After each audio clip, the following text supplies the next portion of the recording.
Félicitations arbitre Modou Diop et Babacar Diop.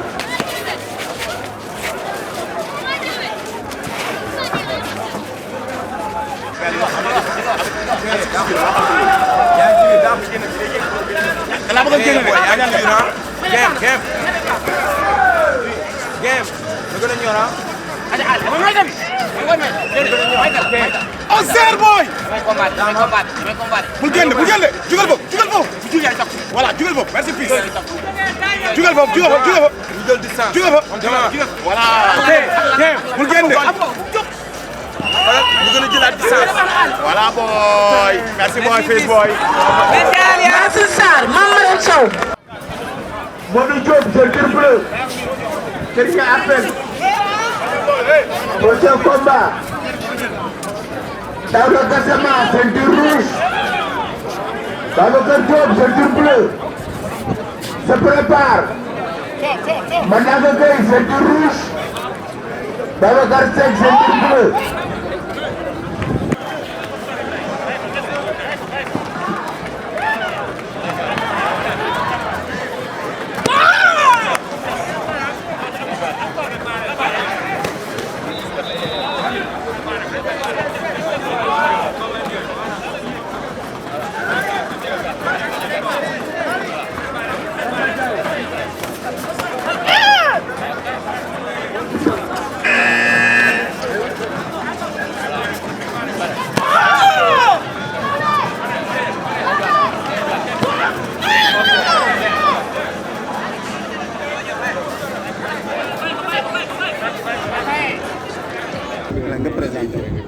man maay Dame Lo ceinture noire 6e dan de karaté et maa initié open bi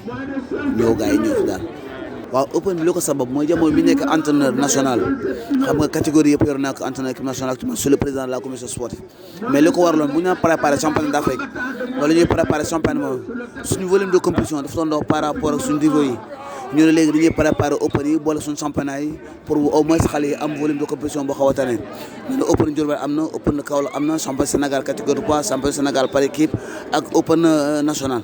léegi au moins bu ñu paree non seulement day am grille de performance chaque combattant nombre de compétition yi mi def ci an bi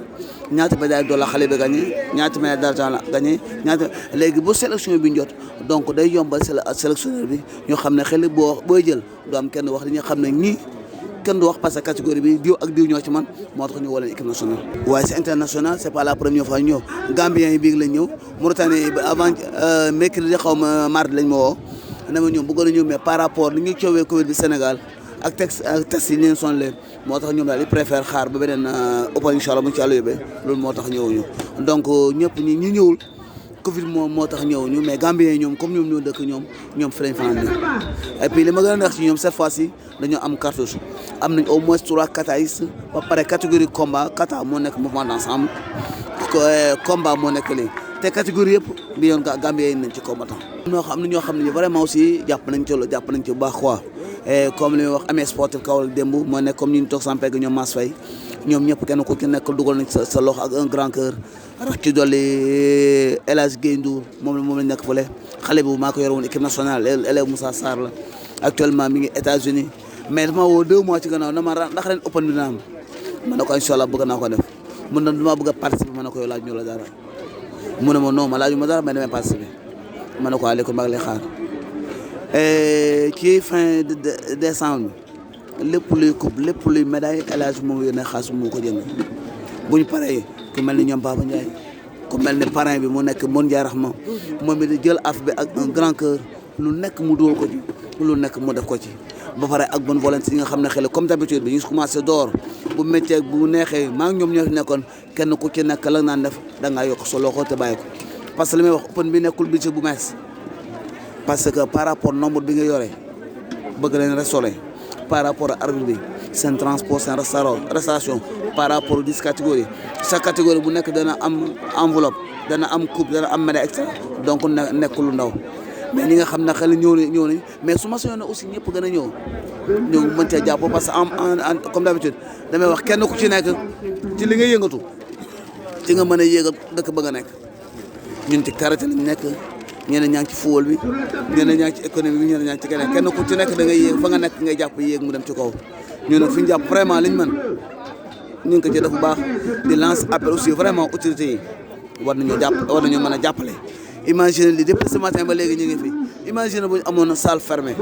nga xam ne heure boo neex mën nga commencé booy organiser fii da ngay dem looy ji ay bâche yenn salle yoo xam ne kenn mënoo xam ne nu mu nekkee et pourtant war nañ ko mën a éviter mais depuis 91 ce jeudi maa ngi wut complexe nee la man su ma gis su ma mën a jënd mën naa ko mën a jënd mais ba léegi amul benn autorité bu la mën a wax ne fii mën nañ fay def pour complexe. benn rek moom a jaax amoon naa benn xale bu jóge woon Suisse maître dafa ne ko boo demee Sénégal na nga dem seet Dame Ndao mu ñëw boobu sama maître mi ngi dund Cheikh Tall mu dem fekk CEDEPS ba ma nga CEDEPS terrain basket bi mu ñëw laajte ne seen Dame Ndao lay laajte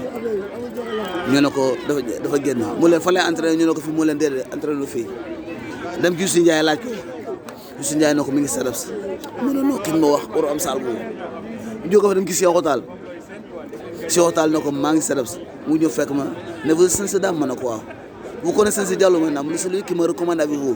il dit que je fais quelques semaines avec vous vous entraînez vous ma ne ko ici mu ne ko non xale fi mu taxaw la jël téléphone am mais Sensei je ne peux m'entraîner ici ils n'ont pas tati nii rien mu ne ko vraiment je ne peux m'entraîner imagine loolu mais tout ça ñu ngi boole suñu ngor boole suñu jom xam ne xel li ñu naan def yàlla mu ngi def résultat dara nag du tax ñu jaay suñu ngor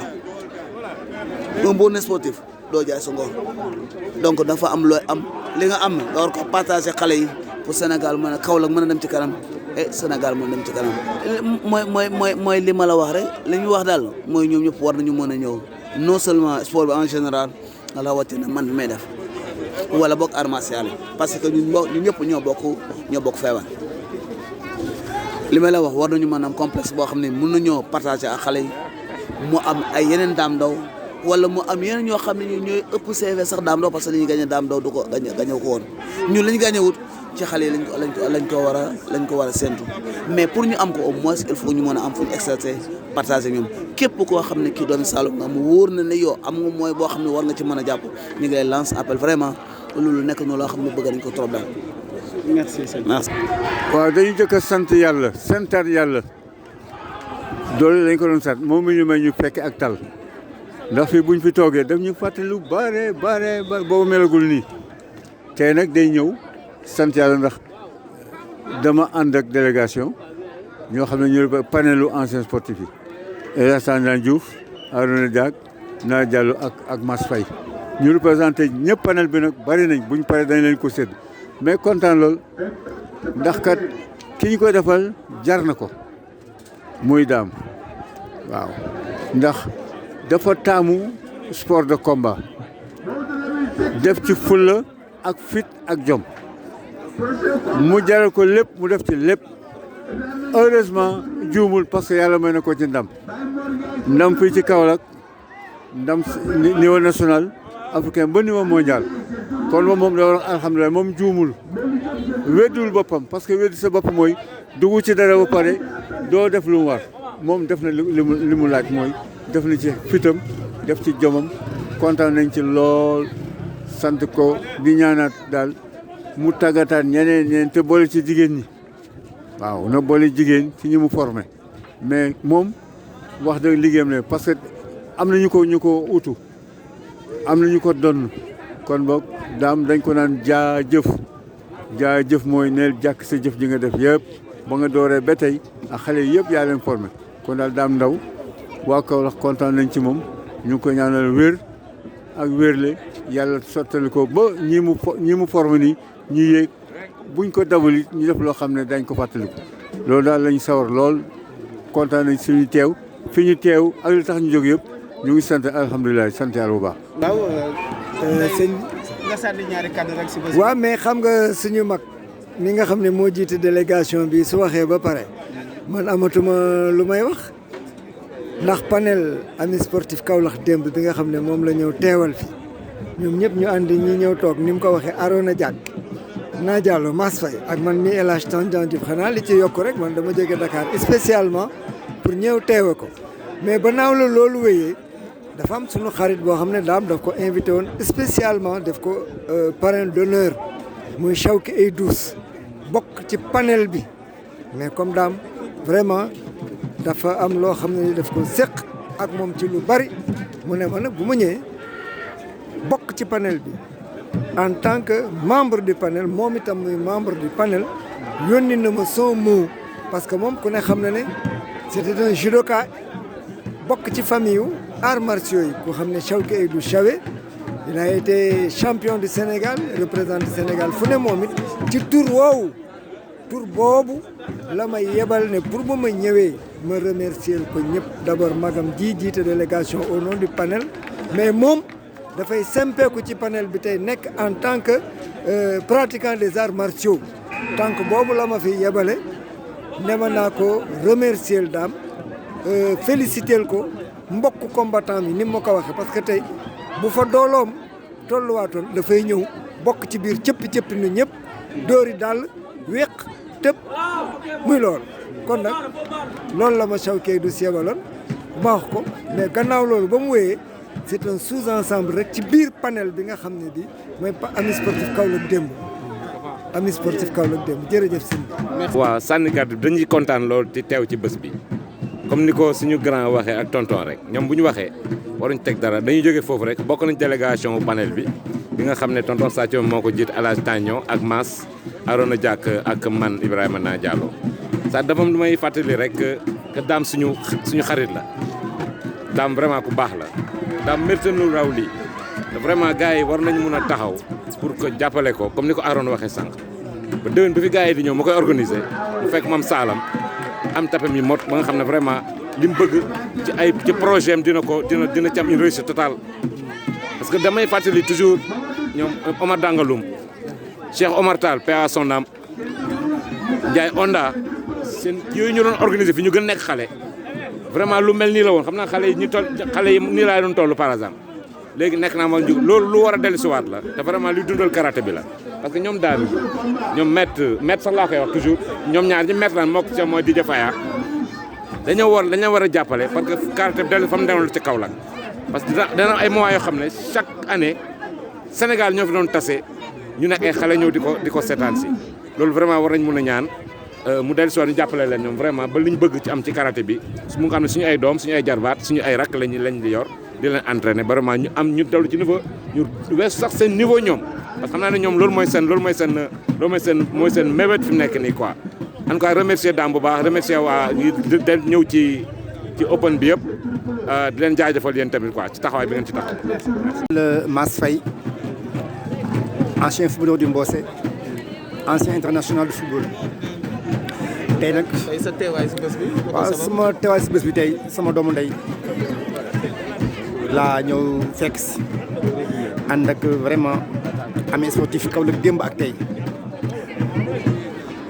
maamoon nag benn cri de cœur bu nga xam ne dama ko bëgg a wax xaw ma suba ban autorité mooy nekk maire de Kaolack ma koy wax ne ko vraiment jot na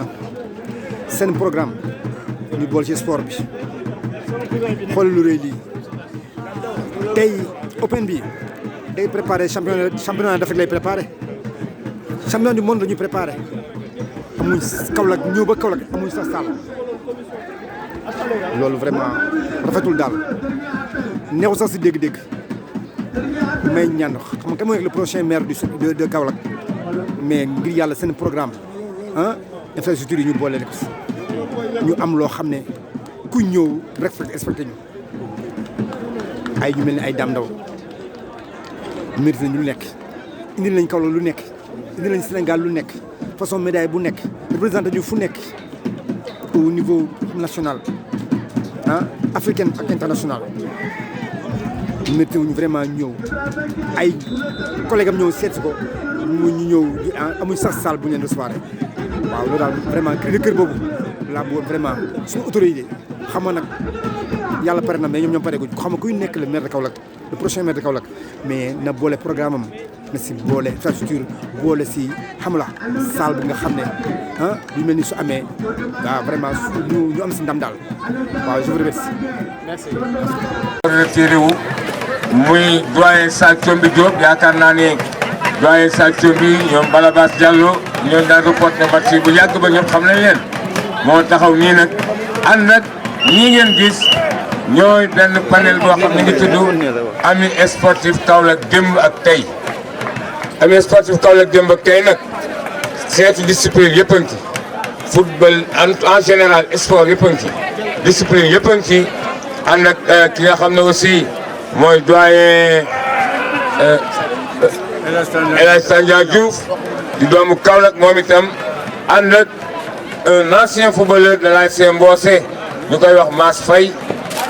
ànd ak ki nga xam ne mooy Ibrahima Naa Diallo l'international ci football moom itam ànd ak aussi kii di Arona Diak donc ñoo ñëw tey waa ami sportif Kaolack démb indi li nga xam ne mooy ay teranga waaye balaa loolu damay oo le président de la fédération monsieur El Mokhtar ak ñi mu àndal ñu ñëw fii assister lii nga xam ne mooy remise bi président s'il vous plaît. Moussa président ñëw leen voilà su ko defee vraiment Bara Cissé Ablaye Diène Souleymane Dia Sissoko vraiment merci doyen Sa Thiombi ki yaakaar naa ne biñ doonee xale yàgg nañu ko déglu moom ak ci mel ni ñoom Balabas Diallo ak ñoom Alou ak ñoom doyen Golbert Diagne alors je rappelle que nag rapidement xam naa gars yi ci combat yi vraiment merci kii mooy le président de la fédération sénégalaise de karaté di El Mokhtar Diop mu ngi ànd ak le président de la ligue de karaté de Kaolack Moussa Sarr ànd ak Mr Sarr l'homme de Diamaguène nga xam ne tey xaw na fee jooy tuuti nag Wandam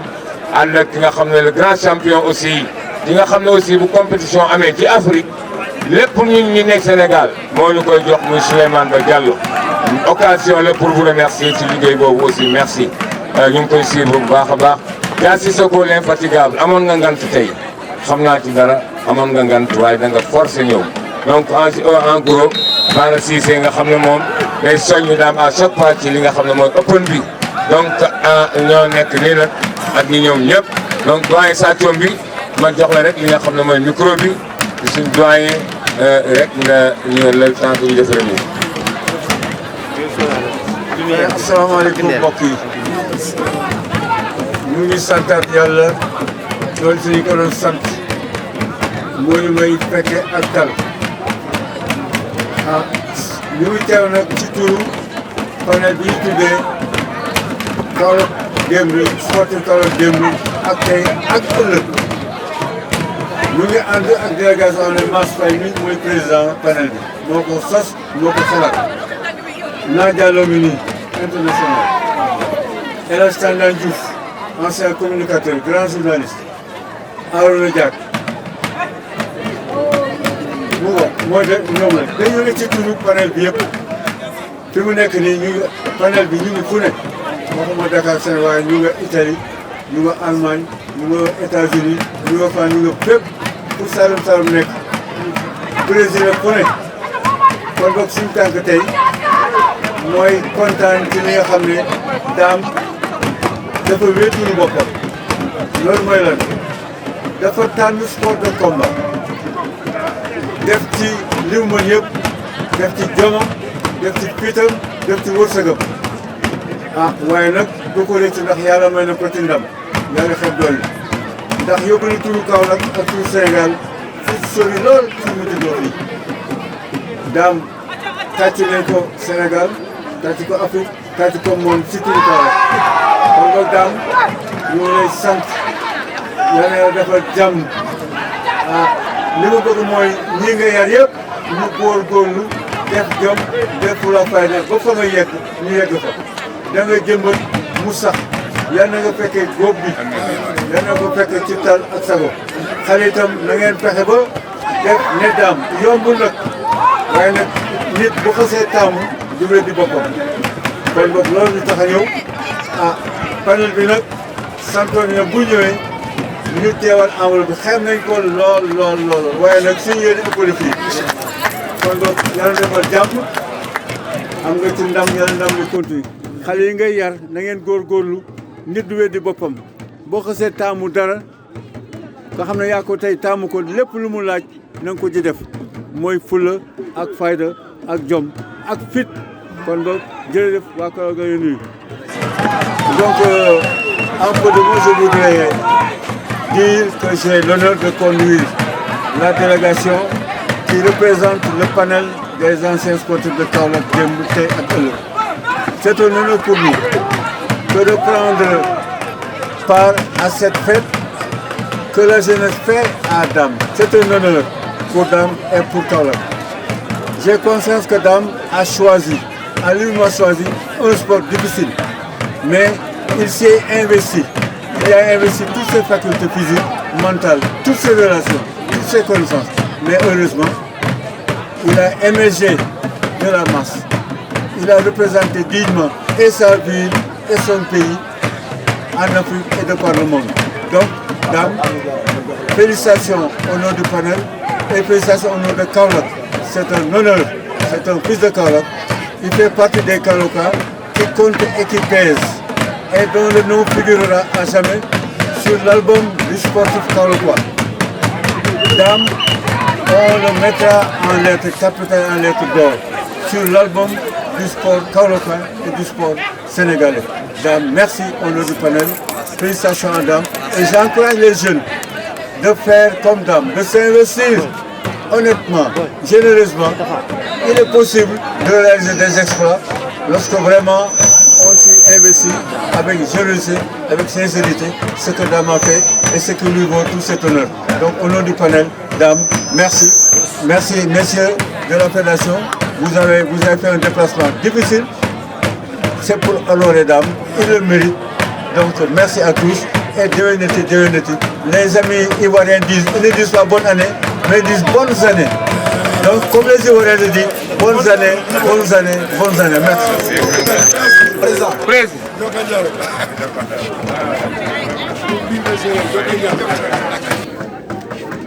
Merci beaucoup. Donc maa ngi nuyu kilifa sportif yi bàyyi seen lépp pour ñëw témoigner sargal également Sanse Dame. Man nag Dame nag suñu relation dafa yàgg parce que on a été ensemble à l'équipe nationale ñoom ñoo ñu tettee ba nga xam ne après ñoo leen suppléé def ay résultats yi nga xam ne ñoom lañ doon def en plus de ça ñoo bokk Kaolack. Souleymane mu ngi koy nettali sànq sama premier titre fii laa ko jëlee au niveau de Kaolack vraiment geste bi ngeen def ñu ngi koy rafetlu parce que ñoo xam ne nekkuñ ci karaté bi buñ ñëwee di supporter karaté bi rek dañuy jàppale te Dame defe naa au-delà de lim nekk karatéka ci icône sportif kaolackois yi ci la bokk. Chemin bi moom moo ko tracé bu demee ba nga xam ne am na yeneen champion yu fi génn c'est parce que dafa am ku mel ni Dame Ndaw koo xam ne moom moo ko commencé yéegal ko foo xam ne ñeneen ñi dem topp ci ginnaaw donc vraiment si geste bi ñu ngi leen di remercier ak témoignage bi ngeen def si Dame. ñun nag bu ñëwee fii yoon la parce que yàgg naa di wax ne Dame ci kilifa karaté bi ci Kaolack la bokk que mu am ay responsabilité que ñàkku ko am kenn mënul tudd karaté fii ci Kaolack te tuddoo Dame Ndaw yàgg naa di ko wax également que ne Open bi lu mérité la et tout récemment rek dafa am benn geste bu les athlètes de l'équipe nationale def ñoo xam ne dañ jot seen prime mais entraîneur bi njëkk a xalaat Dame la donc mu nekk geste bu noble ma ne ko vraiment grand da nga ko mérité te bu ne ay nit jotee dara loo xam ne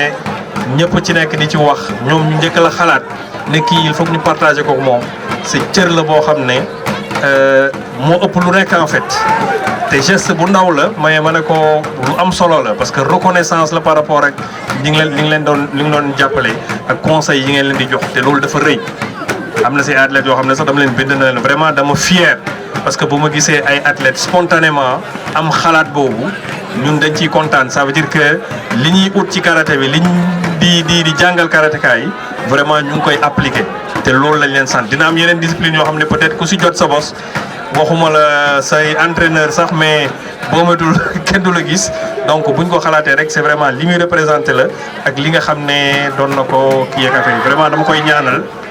au-delà de remerciements yi ak encouragement yi koy kii vraiment ñaanal ko li muy def ci karaté bi mu continuer ko yàlla may ko wér aussi ak wérle ba nga xam ne lépp loo xam ne mu ngi koy def yàlla ci Kaolack ci karaté bi yàlla dooleel ko bon karaté bi lañ ko xamee xam naa ne football bi moom am na fu mu ko teg tamit mais nag kenn xamu ko champion football de toute façon lu mu bëgg football daal du champion football champion karaté la waaw côté boobu moom ñun ñoo ko moom voilà donc di ko ñaanal aussi yeneen activités am mu ngi koy def muy football ak yàlla continuer di ko ci may ndam parce que ku engagé la ci lépp bu duggee ci dara da ciy engagé bu baax da koy jox ak xam te vraiment loolu dañ ko ciy félicité di ko remercier di remercier aussi Faya par rapport ak jàppale bi nga xam ne mu ngi koy jàppale le karaté au niveau de Kaolack di remercier également ñi ñu àndal le président de la ligue par rapport ak liggéey bi nga xam ne mu ngi koy def au niveau de Kaolack dafa gën a karaté bi au niveau de Kaolack dafa gën a yéegaat au niveau des jeunes surtout am na ay résultats yu bëri yoo xam ne ñu ngi koy def loolu vraiment liggéey bi nga xam ne mu ngi koy def ak conseil yi muy déglu ci ñi nga xam ne ñoo ko entouré defe naa moom moo andi loolu vraiment di ko féliciter di ko ñaanal di remercier également Sansé Dia Cissokho ak au niveau de l'arbitrage aussi Lamine xam naa ne organiser compétition chaque week-end pratiquement ak arbitrage bi métti na lool donc vraiment di leen encourager di remercier waa Kaolack yëpp bañ a fàtte aussi soxna yi nga xam ne daanaan yi jaar nañ fi pour sargal daan donc vraiment loolu laa amoon lu may wax ak membre du bureau Souleymane Diallo bi nga xam ne ñun ñoo ànd te mu nar a représenter Yatma Lo aussi filmel ko def naa ne loolu am na solo Faya wax na ko sànq bu ñu demee ba nga xam ne léegi bu ñuy def championnat d'Afrique nit ñi dañuy toog seen kër di ko seetaan en direct c'est grâce à lui ak coono bi nga xam ne dinañ ci def vraiment di ñaanal ñëpp jàmm donc tànk yi ngeen àndee fii yal na la yàlla may wér yal na la yàlla dooleel et li ngeen def ni yàlla na ko yàlla gën a yokk panel bi nga xam ne aussi am ngeen ko yal leen ci yàlla gën a defal ay xéwal yu bëri ba nga xam ne li ngeen mun continuer di apporter votre contribution au sport au niveau de Kaolack merci beaucoup. dama bëggoon wax ne ci turu panel bi mooy dañuy ñaan xam nga kuy falu maire bu bees waaye panel bi nee na ko na ut salle bu rëy bu tolloog ndamul daam ndax li mbay boo ji def Saint-Louis daam di ko def Kaolack xam nga kuy falu maire nag waaye bu faloo panel bi nee na utal daam salle bu rëy bu tolloog jëmam bu tolloog dayam ndax mbay booy li mu def Saint-Louis daam di ko def Kaolack loolu la panel bi ñaan mais xam nga kuy falu maire nag waaye daal loolu lañ koy ñaan première doléance mooy la salle deuxième doléance la salle troisième doléance la salle. Non, bon, enfin, juste moi, je suis très heureux aujourd'hui. Quand on a dit Sathiombi, tout de suite, j'étais aux anges. Monsieur Sathiombi, Monsieur Lamine Gueye et moi, en 88, on a fait notre finale ici. Vous avez été le premier à nous avoir interviewé. Et ça, quand on a dit Sathiombi, ça m'est allé droit au cœur. Nous vous souhaitons encore longue vie. Vous voyez, les combattants ont grandi en tout cas. Ils sont devenus de très grands responsables. Voilà. Merci, c'est ce que je tenais à dire. Salam alaikum mbooloo mi yéen ñëpp ñu ngi leen nuyu seen ak seen sant seen vraiment di kontaan ci yéen panel bi li ngeen def li ñuy wax yal na leen yàlla fay ñun mënuñ ci dara parce que kenn ku ci nekk yéen la am ak xalaat su nga demee ba def léegi dëgg mënu ma def daal lu may dina sant léegi parce que panel bi gis naa ne xel la ñu baax ñoo fa nekk ñoo xam ne ñii li leen gën a intéressé mooy sport en général bu Kaolack ba jëm ca kanam lépp loo xam ne xel am na rëq-rëq ñoom dañ ci jéem a taxaw wax ci ba nga xam ne xel sport bi dañ tegu ci yoon suñ ñëwee dafa seen délégation pour ñëw duñuy seet si vraiment duñ ci def kàddu lu may di leen sant di leen gërëm li ma gën a neex ci affaire bi mooy nekk ay anciens internationaux yoo xam ne ay footballeur nekk ay karatéka ay at kenn ku nekk déggal leen ñu bàyyi seen soxla ñëw te ànd ak ñun ñu fekk si ñun yaakaar naa ne loolu karaté bi am na un plus am na aussi ñeneen ñoo xam ne ñi nekkuñ ay karatéka mais ñoo leen fekk si ñun yaakaar naa lu neex na mais comme président comme tonton Sadji comme li président wax léegi am na xale yoo xam ne noonu lañ baaxee élève Moussa Sarr la maa ko yoroon équipe nationale mu nekk ñoo wax El Hadji Guèye Ndour lépp lu nekk coupe fay ak médaille moo ko jënd yónnee ma ko xaaruma Samba xaaru ci ma Demba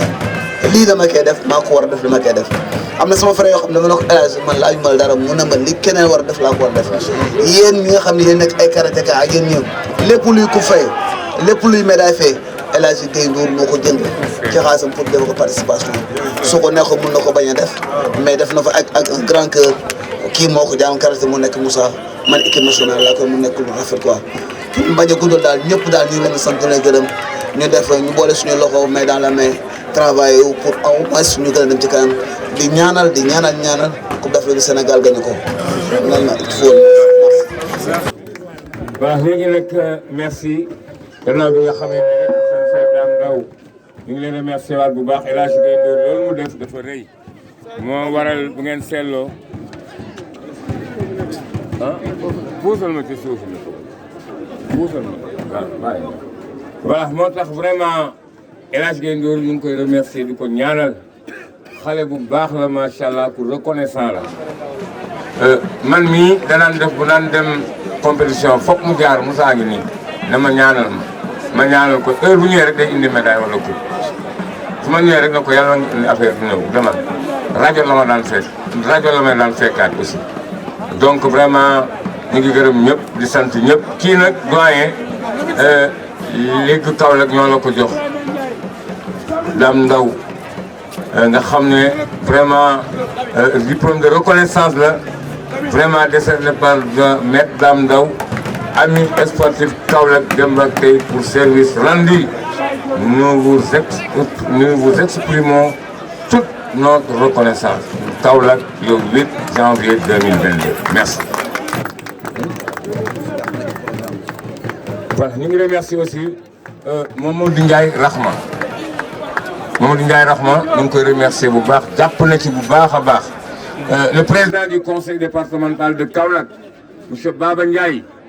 moom depuis daam di def gala avant Open, depuis daam di def gala la commencé di ci jàpp ay 90 91 la commencé vraiment di ci jàpp